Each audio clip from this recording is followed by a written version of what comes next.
Con la preocupación por las muertes violentas que se dan a diario en nuestro país, criminólogos se refieren al estado de excepción parcial que inició desde el 6 de diciembre, asegurando que hasta el momento el crimen no se ha logrado reducir. En este caso, pues nos hemos visto en Honduras afectado el año pasado, en los últimos meses, por lo que era el flagelo de la extorsión, de donde sale la idea de aplicar este estado de excepción a la ciudadanía, donde el temor era que se violentaran las garantías constitucionales a los ciudadanos. Sin embargo, el crimen no se ha reducido. Como siempre he mencionado yo, en nuestro país lo que ocurre es que siempre hacemos estos planes estratégicos a corto plazo en un área específica donde el flagelo del crimen y la delincuencia afecta en su momento, y aquellos que se ven afectados pues hacen la solicitud o ya hacen un llamado de emergencia. De igual forma, el sector transporte se pronuncia ante dicha situación, asegurando que una de las opciones viables para poder combatir la delincuencia en el país sería el apoyo de las Fuerzas Armadas a la Policía Nacional para ver realmente resultados. El estado de excepción con todos sus componentes no se ha visto. Aquí nos han estado dando una muestra momentánea, o como dicen, como cuando usted es enfermo y toma una Panadol, algo pasajero, debido a que el estado de excepción, como lo mostraba en caja presidencial, no se ha llevado a cabo. Al final creemos que era más importante darle los fondos a la Policía Nacional, sacar a todo el ejército a dar seguridad al pueblo hondureño, no al sector transporte. Alrededor de 75 municipios del país en estado de excepción, y con más de 2 meses de haber dado inicio el mismo, la mayoría de la población asegura que no se está implementando de manera adecuada, ya que continúan las muertes violentas en los 18 departamentos del país. Con imágenes de Marvin Andino, les informó José Luis Castellanos.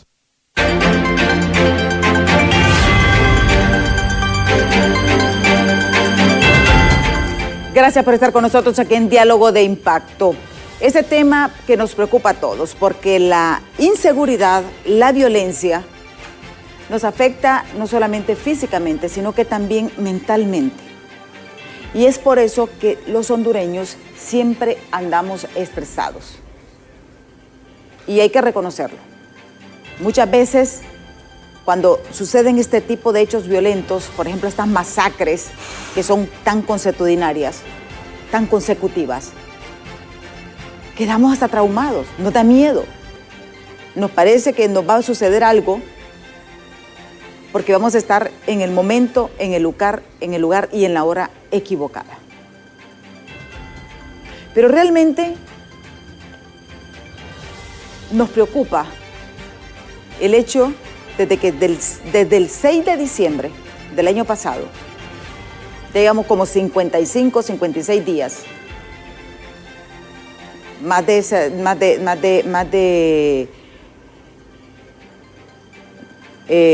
60 días, perdón, con este estado de excepción. Y realmente nos preguntamos, ¿ha funcionado o no? Porque vemos que en las últimas semanas, en este mes de febrero, los cobros de extorsión han arreciado, los asesinatos han arreciado. Y hay un sector que está sumamente golpeado, y golpeado no desde este gobierno, desde hace muchos años. Es el sector transporte. Y justamente vamos a conversar con Gerardo Aguilar, él es dirigente del transporte, y como esta ciudad es un caos, él viene en trayecto, entonces nos vamos a comunicar vía telefónica hasta que llegue al estudio, porque también ese es otro grave problema. Gerardo, buenos días, gracias por estar con nosotros aquí en Diálogo de Impacto. Muy buenos días, licenciada, gracias por esta gentil invitación. Nuevamente me disculpo por el retraso. En efecto, usted apuntaba algo muy cierto. En la actualidad, el problema que enfrentamos nos mantiene a toda la sociedad en zozobra, con un temor. Pero algo que a mí me preocupa, que más allá del temor que sentimos por nuestra propia seguridad, es la indolencia y la falta de empatía que sentimos por el mal ajeno. ¿A qué me refiero? Usted lo decía muy bien, tenemos casi 2 décadas sufriendo este mal en el sector transporte y no hemos visto acciones concretas para erradicar este mal. un problema que visiblemente se ha ensañado con el transporte, pero realmente afecta a todo aquel hondureño, hondureña que emprende un pequeño negocio para subsistir, no para hacerse rico. Aquellos que tienen un puesto de baleadas, una venta de dulces, tortillas, etcétera, cualquier negocio informal, los zapateros, los dueños de talleres, todos ellos están expuestos al pago de extorsión. Muchas de estas familias se han visto obligadas a huir del país porque no tienen alternativa para lograr la seguridad que tanto añoran. Sí, y esto es lo que obviamente en estudios que se han realizado, el sector primero, número uno, afectado con extorsión es el comercio. Luego sigue el sector transporte. El sector transporte y en las últimas semanas, en este último mes, hemos visto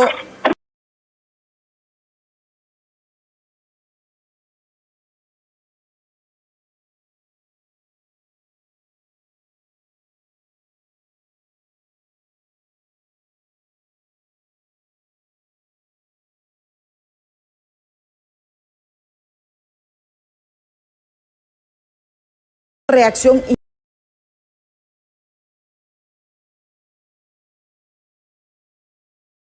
inusual, como una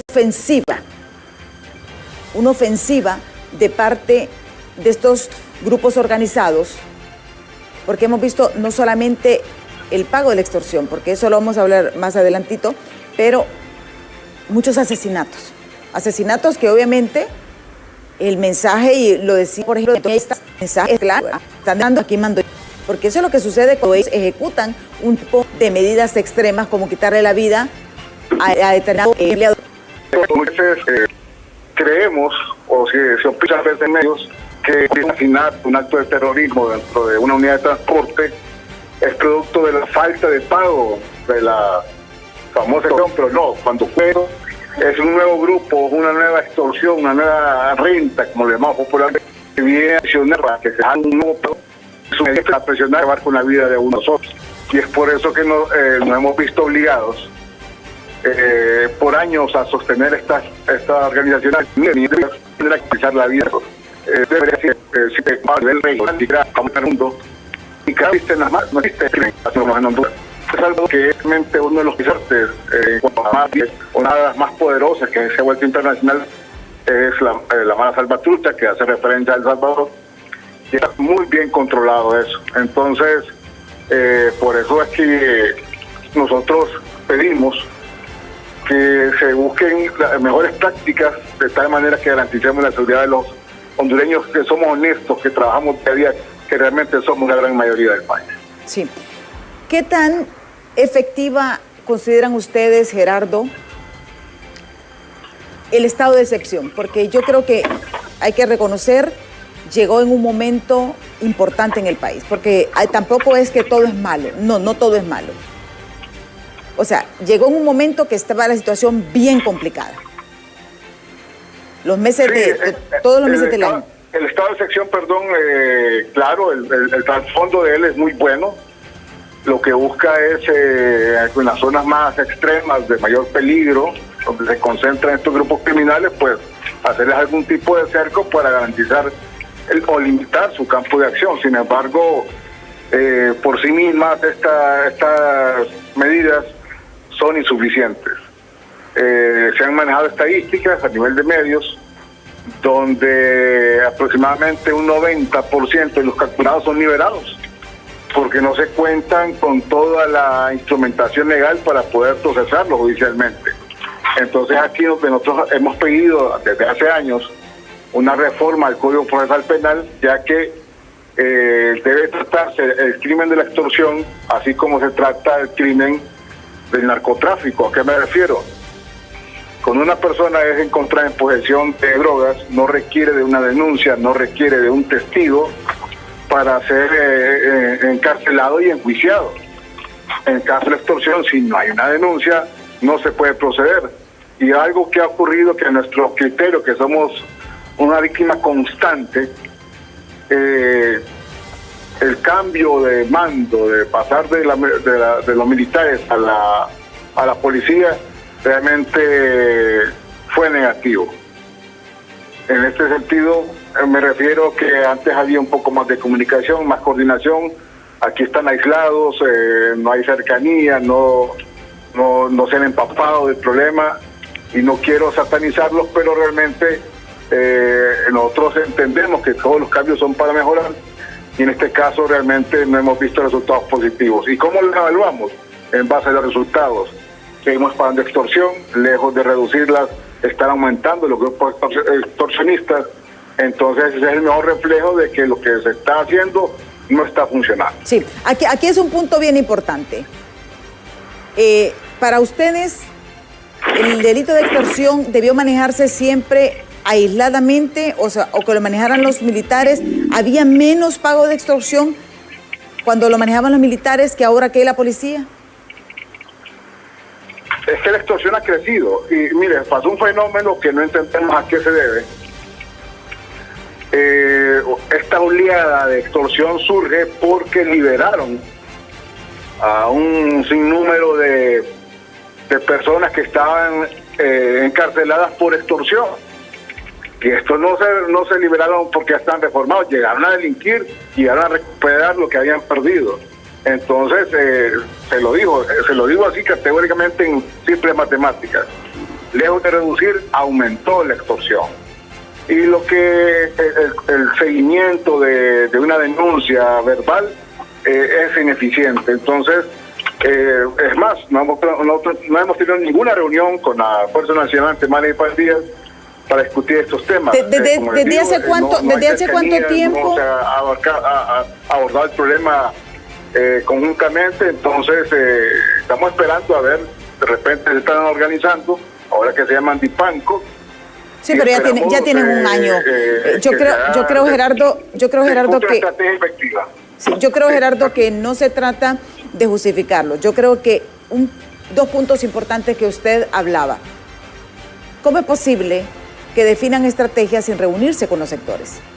Es correcto. O sea, número uno, yo no es que sea experta, pero el sentido común me dice eso. O sea, yo entiendo que han habido cuestiones de gente infiltrada dentro del sector transporte en este negocio, como en el sector del comercio, como todo, pero son casos aislados, podemos decir.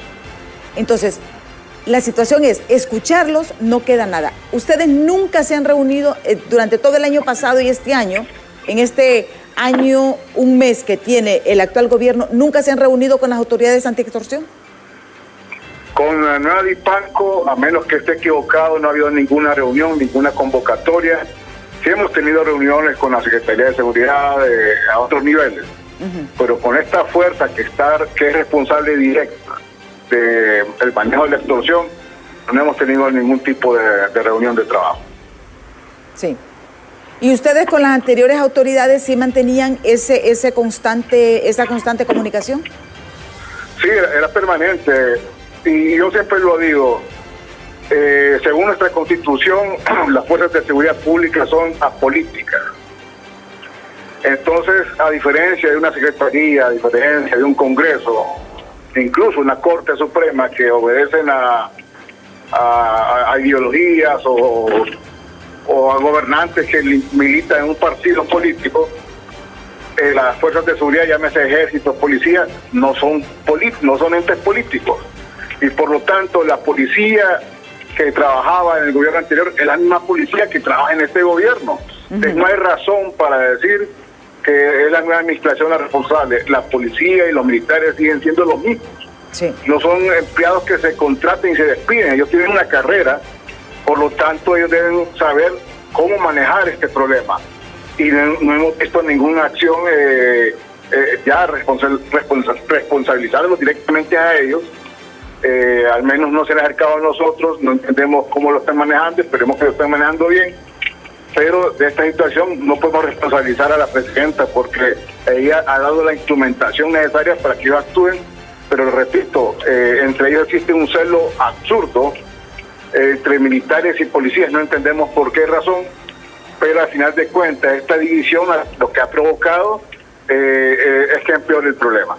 Sí, para usted el problema es de estrategia a lo interno de la Policía Nacional y yo coincido totalmente con usted. Y yo creo que aquí hay que ser justos en esto. Cuando se presionó, o sea, cuando vino la oleada de extorsión y todo esto, que usted ya nos reveló un dato interesante, porque liberaron a muchas personas acusadas por este delito, la presidenta pues se sintió la necesidad, implementó el estado de excepción. Eso vino a dar una tranquilidad a la población y hay que reconocer. El estado de excepción tuvo sus ventajas, tiene sus ventajas. Sí, nos dio esperanza. Exactamente. Pero el problema es que lo que sentimos es que tal vez las autoridades de seguridad no han respondido a las necesidades del pueblo, porque no es que tienen que estarle preguntando a la presidenta cada cosa. Yo creo que como autoridades de seguridad, y usted toca un punto muy importante. Aquí cambian los gobiernos, pero las cabezas al interior de la policía, de las Fuerzas Armadas no cambian, son las mismas. Solo cambian las cabezas, pero todas las estructuras operativas quedan intactas. Es correcto. Y incluso podría hacer usted una prueba al aire, que no valdría la pena hacerla, pero si usted llama a los números de antiextorsión, ahora de IPANCO, que de hecho deberían de ser de dominio público, nadie sabe el número de ellos, no le van a atender, no le van a resolver su problema. Le van a decir que te acerques y que haga la denuncia respectiva. Sí. Y esos problemas sociales en Honduras desconfiamos de las autoridades. En Honduras la cultura de la denuncia no existe, porque viene la revictimización. O sea, ustedes lo que piden, Gerardo, es que se reforme la ley actualmente del delito de extorsión y que la denuncia como tal se mantenga como en secretividad, podemos decir. O sea, que no es necesaria la denuncia. Si alguien se captura, por ejemplo, infraganti, no necesita la denuncia. No, que pueda actuar de oficio, okay, pero enmarcado en ley. Es decir, de nada sirve que ellos capturen a alguien infraganti, pero si el código no les permite proceder legalmente sin una denuncia, sin un testigo que participe en un juicio, entonces de nada servirá. Es como estar llenando un saco roto. Sí. Es por eso que ellos requieren, de hecho se hizo un trabajo preliminar donde ya se identificaron qué artículos ocupan reformas o qué nuevos artículos deben agregarse a la ley, pero de ese trabajo no hemos visto nada. Entendemos que el Congreso Nacional, que es responsable directo de crear leyes y reformarlas, está concentrado en el tema de la Corte. Bueno, ya tenemos una nueva Corte, es momento de tomarle la debida importancia al tema de la extorsión, que es un problema que nos afecta a todos. Este problema no ha llegado a la gran empresa, pero sí tiene de rodillas al emprendedor, que es la base de la sociedad en cuanto a la autogeneración de empleo. Sí. Y es por eso que se den ya de una vez por todas, es un llamado del Congreso, para que mediante una comisión hagan un llamado, nos integren a trabajar y se les presente el estudio que hemos hecho para hacer la reforma pertinente. Sí, aquí es bien importante. Vamos a hacer un contacto, Gerardo y amigos televidentes, con nuestro compañero Walter Pérez. Walter Pérez se encuentra en un punto de la ciudad capital, porque también es importante ver lo que sucede y hacer como preguntarle a las personas si ellos creen que ha funcionado o no, porque yo creo que el gobierno también debe de escuchar al pueblo. Mire, la mejor medición de saber si funcionan o no las cosas es escuchar al pueblo. ¿Vamos contigo, Walter? Así es, licenciada Emma Calderón y televidentes, es su invitado especial. En efecto, se habla mucho del estado de excepción que el día de ayer concluyó a las 6 de la tarde. Está a la espera, en este caso, la Secretaría de Seguridad, que el mismo pueda ser renovado y ampliado de 75 municipios a 90 municipios. Bueno, ha tenido tanto factores positivos como negativos. ¿Qué hablamos de negativos? Pues la población casi no ha visto resultados. Hablando ya en tema de extorsión, nos encontramos ubicados en una de las terminales de autobuses que funcionan aquí en la ciudad capital, específicamente el sector de Jacaliapa. Aquí la única autoridad que se puede presenciar es la policía militar, tal como se puede apreciar en las imágenes de mi compañero Luis Sosa. Los elementos pues han mantenido, tal como nos han indicado fuera de cámara, una presencia de manera permanente en este sector, recalcando que los militares no fueron incluidos en el estado de excepción, licenciada. Nomás la Policía Nacional y otros cuerpos que conforman la Secretaría de Seguridad. Pero los elementos militares han entablado estas operaciones para brindar esa seguridad tanto a los pasajeros como a los operarios del sector transporte, y con el objetivo pues para poder reducir este flagelo que lastimosamente le está haciendo bastante daño a la sociedad hondureña. Lamentablemente, caballero, con el permiso oficial, ¿ustedes mantienen presencia de manera permanente en estos lugares? Sí, pues mantenemos presencia todo el tiempo. ¿Aquí están haciendo alguna inspección con el CAN? Sí, así estamos haciendo una inspección. ¿De qué batallón son ustedes? Batallón canino de la Policía Militar. Ok, perfecto. Mire, este es el ejemplo, licenciada. Estas es las acciones que realizan los canes, miembros del batallón canino en cada unidad, y de igual forma pues brindando esa seguridad. Caballero, con el permiso, caballero, ¿qué opinión merece este estado de excepción que prácticamente hay unos sectores que lo miran como que no ha dado resultado? Ya hay unos perros. No, yo no veo nada que... Lo mismo. ¿Sigue la inseguridad? Lo mismo. Yo no veo nada que mejorado. Pero ahorita, por ejemplo, que se miran algunos elementos de la Policía Militar... Ya no están todo el tiempo, solo están ratitos. Solo un ratito están. ¿Quieren seguridad permanente ustedes? Claro que sí. Bueno, muchas gracias. Bueno, seguridad permanente, lo que quiere la ciudadanía, licenciada, en torno a lo que se está viviendo en este escenario de violencia, lamentablemente, en el sector transporte y otros lugares, ya que la extorsión no solo cubre el sector transporte, sino también el comercio en general. Vamos a tratar de dialogar también con otras personas. En estos momentos, si me permite la licenciada. Walter, solo una consulta. Pregúntele a los militares qué es lo que ellos buscan con estos perros, porque te entiendo de que no, me imagino que buscan armas o drogas. Los canes en sí, licenciada, están adiestrados para localizar armas y drogas. En este caso, es por ello que los utilizan en este tipo de inspecciones. Tal es el caso de estos operativos en estos momentos. Oficial, solo para recalcar, los canes los utilizan en estos momentos solo para buscar droga, buscar armas en estos lugares, señor. Correctamente, así es. ¿Mantienen estos operativos de manera permanente, ya hablando en el estado de excepción, que la población pues prácticamente está pidiendo la presencia policial? Correcto, así mero, así es. Buscando droga, buscando armas, licenciado, es parte del operativo que mantienen los canes, miembros del primer batallón de la Policía Militar, como seguridad para poder contrarrestar este escenario, licenciada. Tal vez podemos hacer algún sondeo con otras personas y hacemos otro contacto después de la pausa, Walter, porque sí nos gustaría, obviamente, no dar la cara a las personas, porque recordemos que es un tema bastante conflictivo, ¿verdad? Si las personas creen que ha funcionado o no el estado de excepción y qué es lo que piden a las autoridades que cambien, porque yo creo que ya es importante conocer el punto de vista de las autoridades, pero eso lo vamos a hacer después de pausa. Nos mantenemos con Walter y ya está aquí nuestro invitado en estudio, pero en breve regresamos con este tema que es de mucho interés para todos nosotros. Si usted quiere opinar, puede escribirnos al 3182-5600, que con gusto daremos lecturas a sus comentarios, opiniones respecto a este tema. Ya volvemos.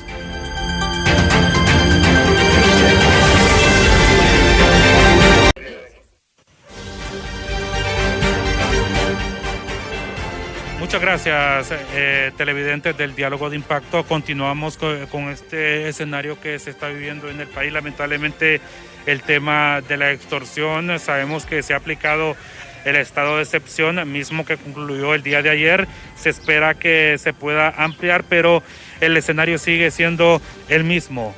La inseguridad que lamentablemente continúa padeciendo la población hondureña. Vamos a tratar de dialogar con los afectados, con los operarios, con los comerciantes que a diario pues tienen que salir de sus casas a trabajar encomendándose únicamente con Dios para evitar este tipo de incidentes. Caballero, con el permiso fuera de cámara, caballero, usted como comerciante y también que a diario viene a ganarse el sustento, ¿cómo mira este tema del estado de excepción? ¿Ha dado los resultados o no? Porque miramos que la inseguridad sigue. Siempre sigue lo mismo, siempre. Peor que así como cuando estaba Juan Orlando. La misma pobreza, más bien. Los huevos caros, todo está caro. Ya la economía está yendo más arriba. el salario que uno gana ya casi no le ajusta para comer. ¿Y la inseguridad? Y la seguridad siempre es lo mismo. ¿De qué sirve que estén 4 policías aquí? Si lo más importante es que anden en los barrios y colonias, que es donde está la delincuencia, pues. Ya no se puede con esto. Ya no se puede con esto. Muchas gracias, caballero. Gracias. Vamos a dialogar con otras personas que se encuentran aquí en este sector.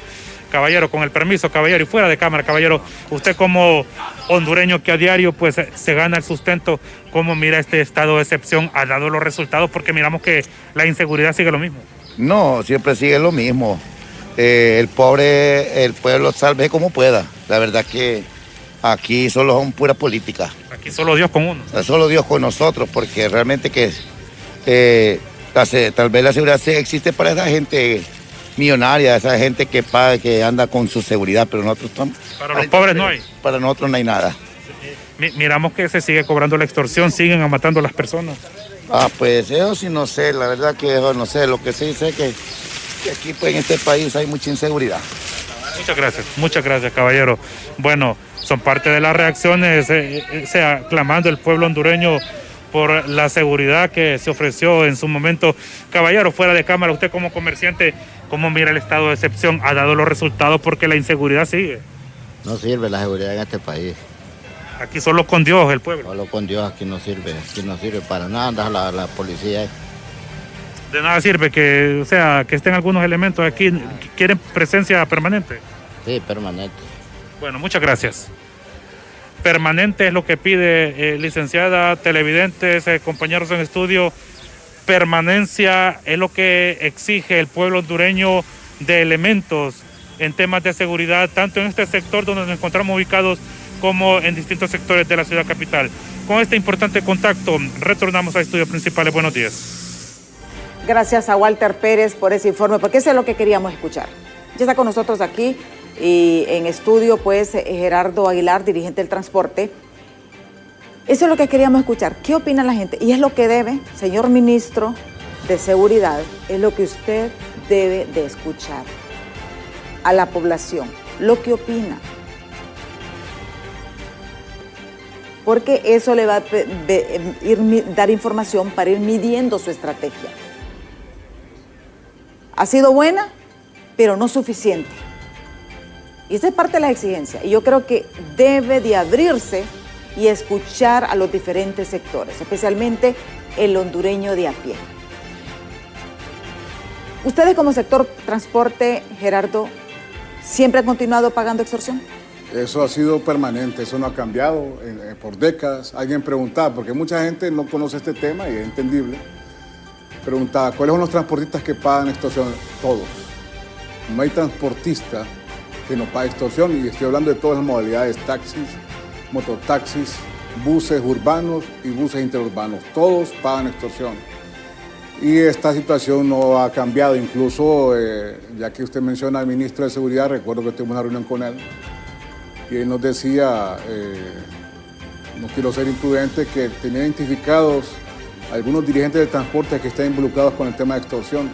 Nosotros pedimos públicamente que estas personas sean encadenadas y exhibidas públicamente, porque no es posible que dentro del mismo gremio se esté desangrando. No es posible que a sangre fría estén matando compañeros solo por enriquecerse. Eso no lo toleramos, y es por eso que hemos dicho siempre que es necesario un proceso de depuración donde se comience por el sector transporte, porque está claro que esto ha permeado y hay involucrados. Sin embargo, hay que entender también que quienes manejan los hilos de la extorsión están fuera del sistema o dentro del sistema, como hay que ver. Cuando digo fuera del sistema, no están en los barrios, no están en las barriadas, no están en estas colonias marginales. Ellos mueven los hilos desde otras esferas. Y cuando digo que también puedo decir que están dentro del sistema, es que muchos de ellos están dentro del engranaje gubernamental o incluso dentro de las fuerzas de seguridad. Eso ha ocurrido, no sería inédito, ya se ha dado en otros años, se han descubierto casos.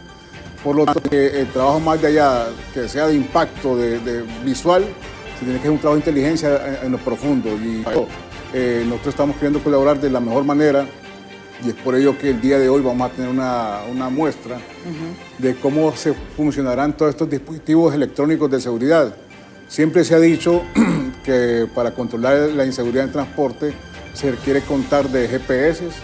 ¿Para qué nos sirve un GPS? El GPS sirve para controlar dónde está posicionado geográficamente mediante satélites un bus, controlar la velocidad, controlar que no se desvíe de la ruta, etc. ¿Por qué lo digo? Se han dado casos donde secuestran buses y, para hacer sus fechorías. Eso ha ocurrido, que agarra un bus para ir a mover droga, etc. Eso nos va a servir los botones de pánico, que son para alertar directamente a las fuerzas de seguridad en cualquier atentado, las cámaras de videovigilancia, que estas servirán para tener un monitoreo en tiempo real de los incidentes en una unidad, y también lo que es el cobro electrónico, que esto nos permitirá eliminar el efectivo de las unidades. O sea, ustedes como sector transporte están en la mayor disposición de invertir en este sistema porque en realidad Honduras es el único sistema de transporte colectivo, yo no le digo público porque es colectivo, porque es privado, que no funciona, no tenemos garantías. Ustedes ya están, porque nos han venido ofreciendo esto también, Gerardo, y hay que ser realistas. Así es. Nos han venido ofreciendo, desde cuando venimos escuchando esos botones de pánico, desde cuando cámaras de videovigilancia, esto del GPS, porque eso es lo que tiene. Mire, esto no es nada nuevo en el sector transporte. Todas las grandes ciudades tienen un sistema de seguridad interno, porque eso es un sistema de seguridad interno, obviamente, conectado a las autoridades. Correcto. Esto no es nuevo, usted lo bien lo dice. Desgraciadamente no hemos contado con la voluntad de gobiernos anteriores, por eso no se pudo materializar. Incluso se había firmado un contrato con una empresa de maletín porque nunca ejecutó el proyecto. Este gobierno hizo lo necesario y canceló el contrato y hoy tenemos una nueva oportunidad. Pero usted decía algo muy importante, que esté conectado con las autoridades. ¿Sí? Se inició un proyecto hace unos años, un proyecto piloto que se llamaba Segurín, un proyecto que fue financiado completamente por Estados Unidos a través de USAID. Y desgraciadamente las autoridades de aquel entonces no quisieron tener un centro de monitoreo, no querían hacerse responsables. En aquel entonces no existía el 911, lo que existía algo que se llama ciudades inteligentes. Sí. Siempre habían cámaras en la ciudad, pero no existía el 911 como lo conocemos hoy. Y esta vez, si nosotros logramos instalar todos esos dispositivos de seguridad en las unidades, es necesario que se cuente con una fuerza de reacción, de investigación, de represión, porque de lo contrario solo funcionarán como disuasivos. Sí, y eso es bien importante. Tengo entendido que ya tenemos algunos mensajes, porque es importante también su opinión. Ya vimos las personas, y este es un llamado a las autoridades de seguridad. Están solicitando permanencia en este tipo de operativos. Porque llegan en la mañana, llegan en la tarde, pero no es lo mismo que estén permanentemente. Y yo me alegro también que vemos que la Policía Militar se ha unido a esto de extorsión, porque yo creo que independientemente de sus diferencias que puedan tener, hay algo bien cierto, a todos les paga el pueblo hondureño.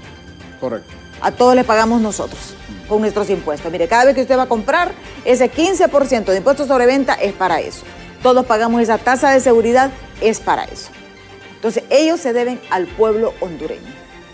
Yo creo que independientemente de las diferencias personales que puedan tener, porque para mí no debe haber ninguna diferencia institucional, simplemente definir estrategias y sí debe haber un replanteamiento. O sea, yo considero como ciudadana, y aquí me pongo como ciudadana de pie, que debe haber un replanteamiento en estrategia de seguridad. Si bien es cierto, el estado de excepción funcionó, pero no es necesario porque no ha frenado la extorsión.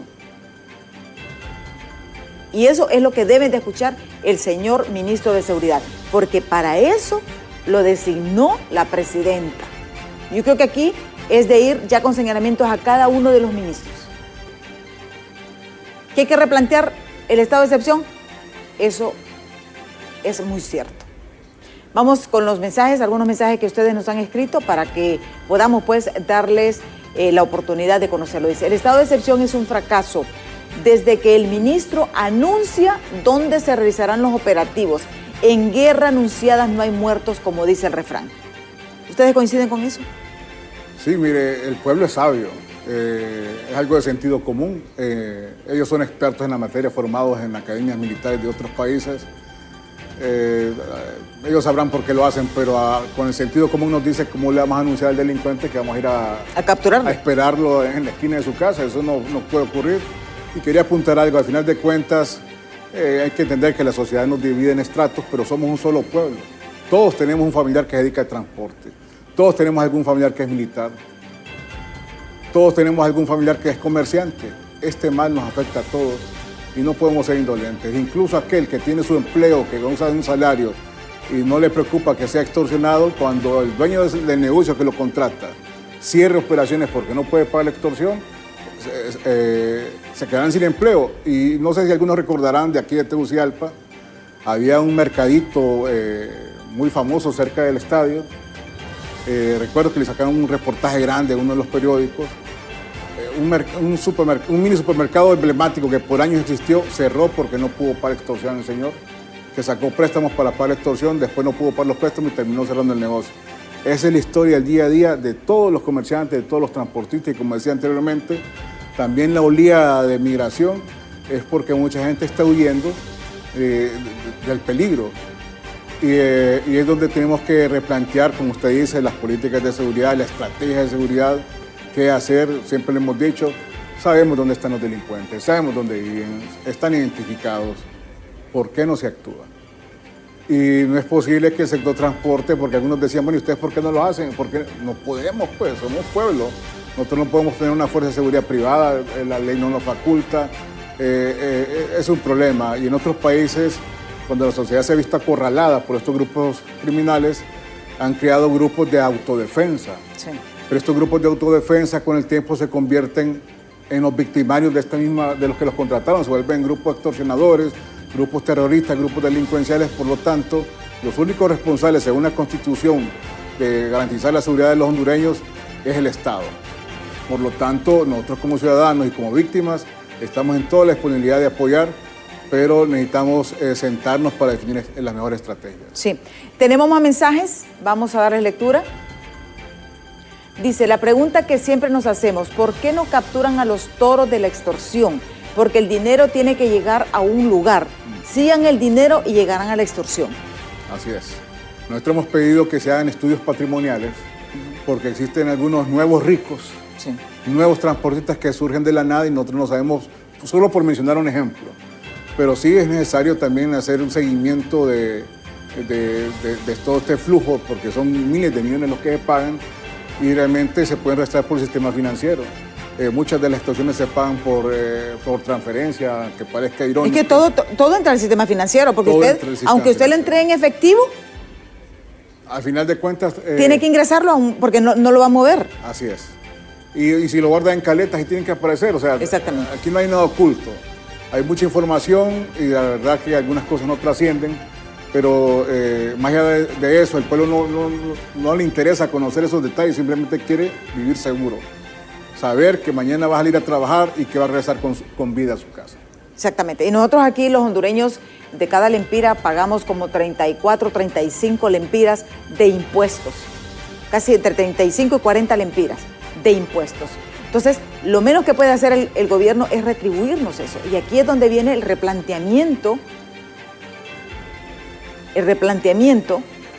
de lo que se está haciendo. Escuchemos al pueblo, y no me canso de decir, escuche al pueblo, señor ministro de Seguridad. Escúchelo. Mire, es el pueblo el que vive y convive a diario con todos estos delitos.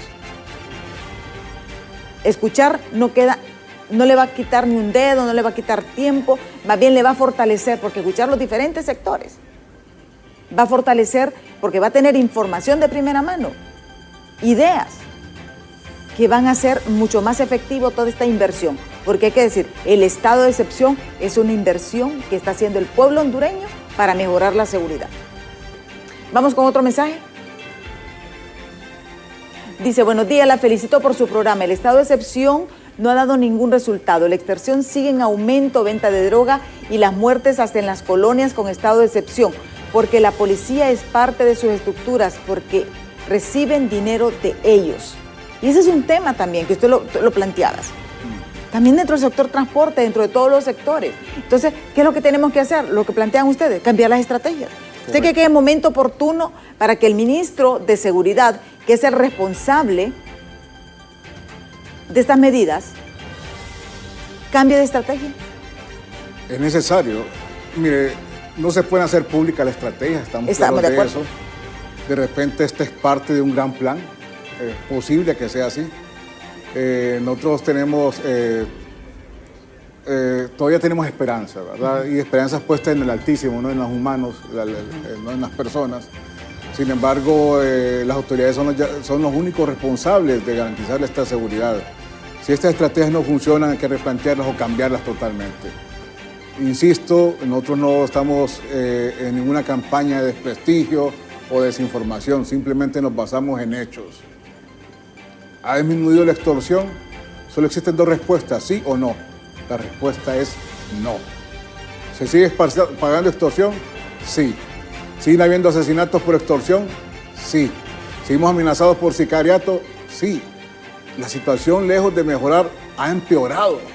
Y es por eso que nosotros pedimos, no piensen en el transportista, que es alguien sin rostro. Piensen en esas familias que quedan en total desamparo. En la situación que vivimos en Honduras, muchas veces solo existe una persona por familia que trabaja. Cuando has asesinado a un chofer de un bus, de un taxi, de una mototaxi, dejamos una familia en completo abandono. Un hombre que sostiene un hogar, que de repente ayuda a su madre. Gente luchadora, que no lo hacen por hobby, lo hacen por necesidad. ¿Qué pasa con esos niños que quedan desamparados? Pues en un futuro cercano se vuelven miembros de estos grupos criminales. Es un círculo vicioso que simplemente se alimenta y crece en una vórtice que nos está llevando al fracaso como sociedad. Y es por eso que nosotros pedimos que más allá de reprimir, también se debe tener un plan para proteger a las víctimas. ¿Qué hacer con esta gente? ¿Cómo ayudarlas? Porque son miles de millones que se pagan extorsión, pero también son muchos millones que se incautan por extorsión. Y este dinero debe ser orientado para apoyar a esas familias, para que esos niños no dejen de estudiar, para que no pierdan su sustento, para ayudarle a estas madres solteras, a estas viudas, a emprender tantas cosas que se pueden hacer. Atender a las víctimas y prevenir que existan más víctimas. La extorsión no es un problema económico, es un problema de vida o muerte. ¿Cuántas personas han quedado en el camino producto de esta acción que es como estar pisoteando a un indefenso? No hay manera, la única defensa que tenemos como sectores es pagar y hay momentos que no se puede pagar más. Sí, tenemos más mensajes, vamos a darle lectura porque creo que es muy importante. Dice, pero es cierto, no tienen que anunciar los operativos, tienen que ser sorpresa. Correcto. Yo creo que eso, yo escuchaba una teoría de que era por derechos humanos, eso no es derechos humanos. O sea, si el operativo está en base a ley, no tienen por qué anunciarlo. Mire, la verdad es que todos tienen que justificar su modo vivendi. Los que se dedican a derechos humanos, pues tienen que justificar todas las donaciones, todo el apoyo que reciben de organismos internacionales, porque derechos humanos surge para proteger a la sociedad del Estado. Es decir, que un Estado, que un gobierno no abuse de un ciudadano, mediante represión, medidas coercitivas, estamos de acuerdo. Pero cuando el Estado apunta toda su fuerza para garantizar la seguridad de los ciudadanos honestos, que somos la mayoría, no tienen que intervenir derechos humanos. Y mayor ejemplo que el de El Salvador no puedo citar. En El Salvador el presidente Bukele rechazó completamente estos organismos de derechos humanos, incluso los llamó defensores de los delincuentes, de los mareros. Entonces, derechos humanos no debería intervenir en estas situaciones. ¿Por qué no velar por los derechos humanos de los que somos más, de los buenos? Entendemos que derechos humanos protege acciones del Estado, pero en este caso hay que también velar por proteger de acciones de grupos criminales que hoy nos tienen arrodillados y suplicando a Dios por nuestras vidas. Vamos a leer el último mensaje porque el tiempo se nos ha agotado. Vean que rapidito nos quedó. Dice, muy buenos días, licenciada Calderón. Esos exigen que les ayuden contra la extorsión, pero ellos solo ven lo que a ellos les perjudica. Pero miren, si se preocupan por el pueblo que utilizan ese transporte, esas unidades son unos ataúdes andantes. Brevemente. Siempre van a haber antagonistas, eso es inevitable. El servicio debería de mejorar, estamos conscientes de ello. Y este tipo de opiniones son las que nos preocupan, la indolencia. Como la extorsión no es un mal que me afecta a mí, no me importa que maten a otra gente. Caramba, somos hondureños. Hoy vemos que atropellan un animalito y nos conmovemos.